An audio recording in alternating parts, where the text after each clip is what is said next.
right, welcome Applied 30S students.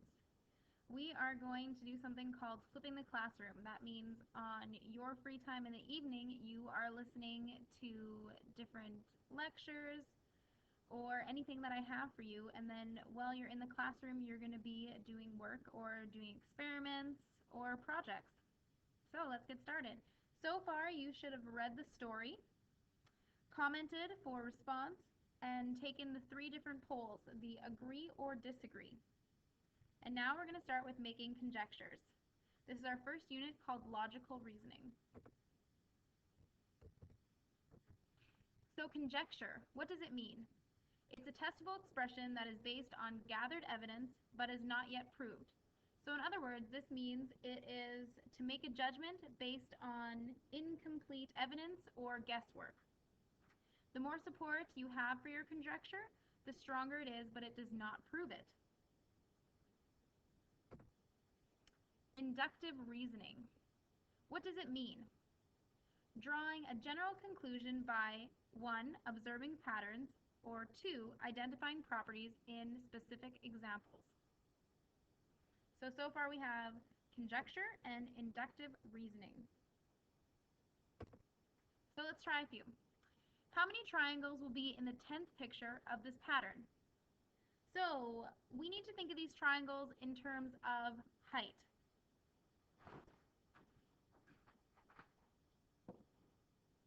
So the first triangle is 1 tall. The second triangle is 2 tall. The third triangle is 3 tall. What kind of patterns can you guys see?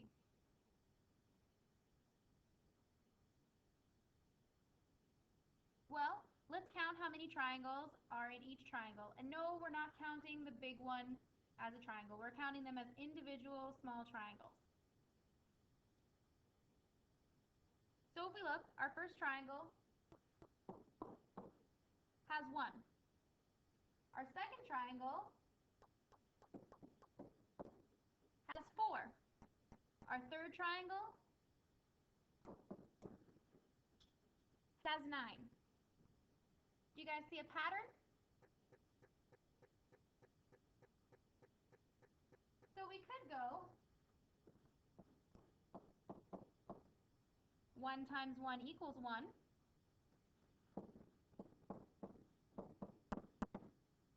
2 times 2 equals 4.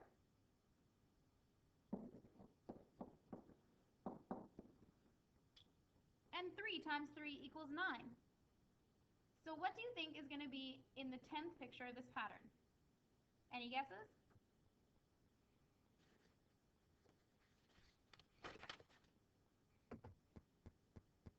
All right, so first let's organize the information we have, which we already did. Picture 1, 1 triangle. Picture 2, 4 triangles. Picture 3, 9 triangles. So what have we noticed about this information that we have? If we take the height and times it by ourselves, we're going to get how many triangles we have. So what is also this compared to? Do we know? If we take a number and times it by itself, what are we doing to that number?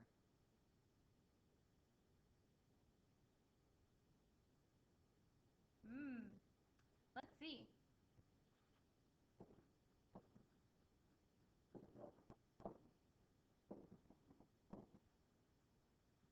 Oh, we are squaring it. So let's extend the pattern based on what we see. In the 4th picture, there's going to be 16 triangles because we're squaring the 4.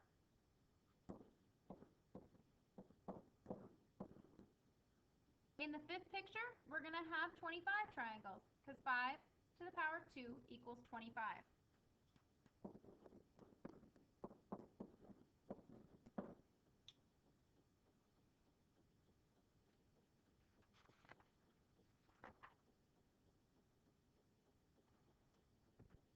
So let's put this information on a table to see if we can spot anything else.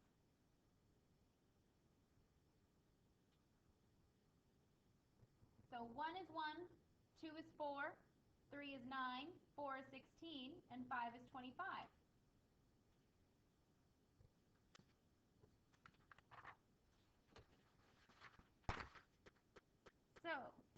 appears the number of triangles is the square of the number of the picture, or the height of the triangles in this case. So I believe the 10th picture is going to have 100 triangles because 10 to the power of 2 equals 100. Do you see a different pattern? If you do, write your response on the piece of paper and we can talk about it tomorrow. Does anyone think there would be a different number of triangles? If you do, write your answer in the notebook and then we can discuss that tomorrow.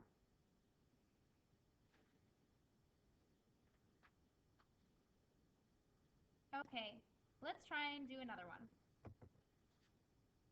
If you guys are still following along, we are on page 6. So, make a conjecture about the product of two odd integers. Does everyone remember what an integer is? An integer is a positive or negative number.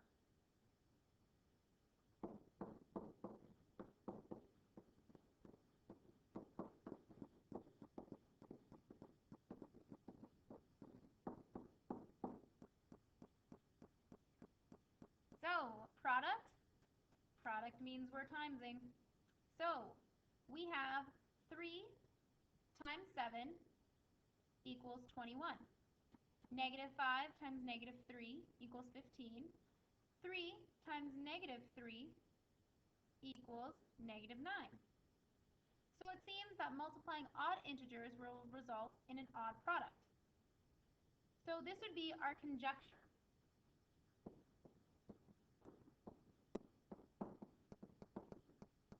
This is our judgment made upon guesswork with little evidence to back it up. So let's see if we can think of any more. Can you guys think of any more odd numbers?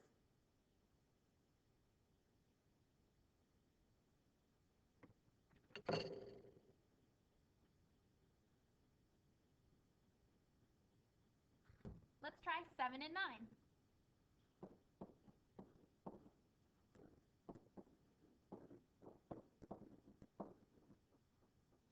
I did negative 7 times negative 9 and it equals 63. And we know that 63 is an odd number. So far our conjecture is proving to be right.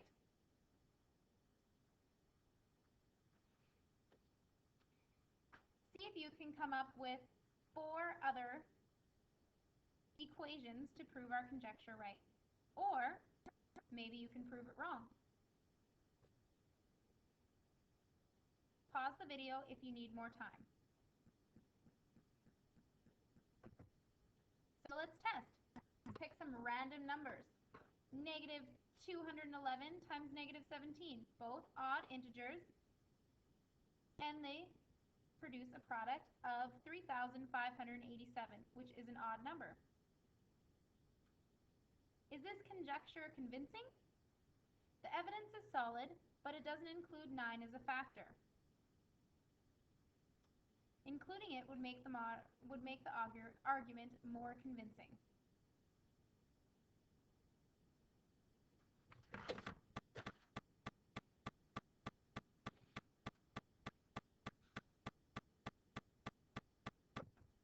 All right, let's try another one.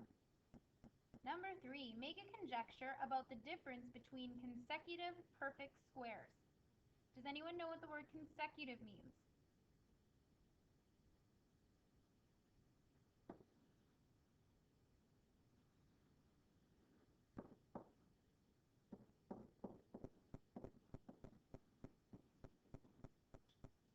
Consecutive means in order. So it has to be like 2, 1, 9, 10, 11, 12. They have to follow each other. It can't be 9, 13. So let's make a conjecture about the difference between consecutive perfect squares. So we have 2 to the power of 2, subtract 1 to the power of 2, which equals 4 subtract 1, which equals 3. 3 to the power of 2, subtract 2 to the power of 2 equals 5. 4 to the power of 2, subtract 3 to the power of 2 equals 7. 9 to the power of 2 subtract 8 to the power of 2 equals 17. Are you guys seeing a pattern?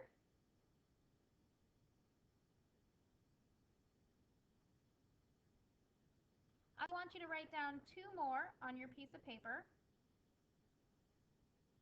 of perfect squares that are in consecutive order and figure out what they equal. Pause the video if you need more time. So our first conjecture that we could say is the difference between consecutive perfect squares is always odd. The second conjecture we can make is the difference between consecutive perfect squares is always a prime number. Did anyone catch the prime number one? Yeah, it's a bit of a tough one. We always don't think of prime numbers.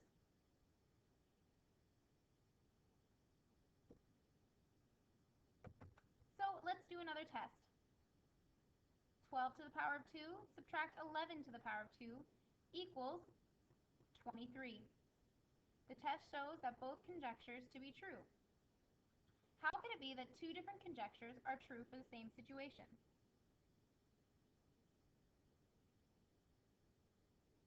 What do you guys think? How can it be true for the same situation?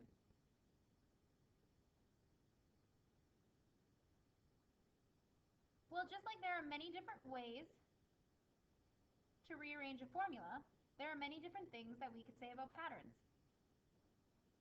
So in this case, this one would have two conjectures.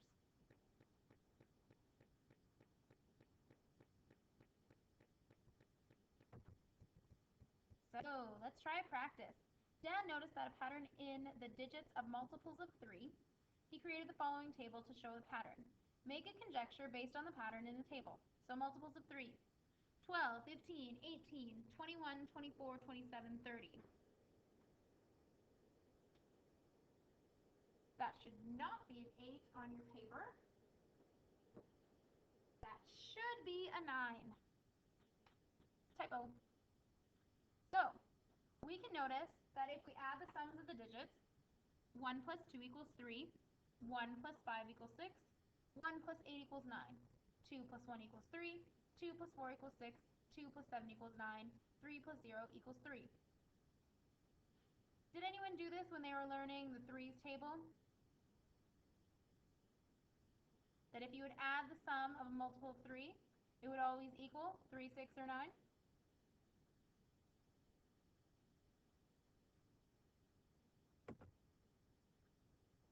So, I want you to write down your conjecture, and then tomorrow, with a classmate, I want you to discuss if both of your conjectures are reasonable. And then I want you to test one of them.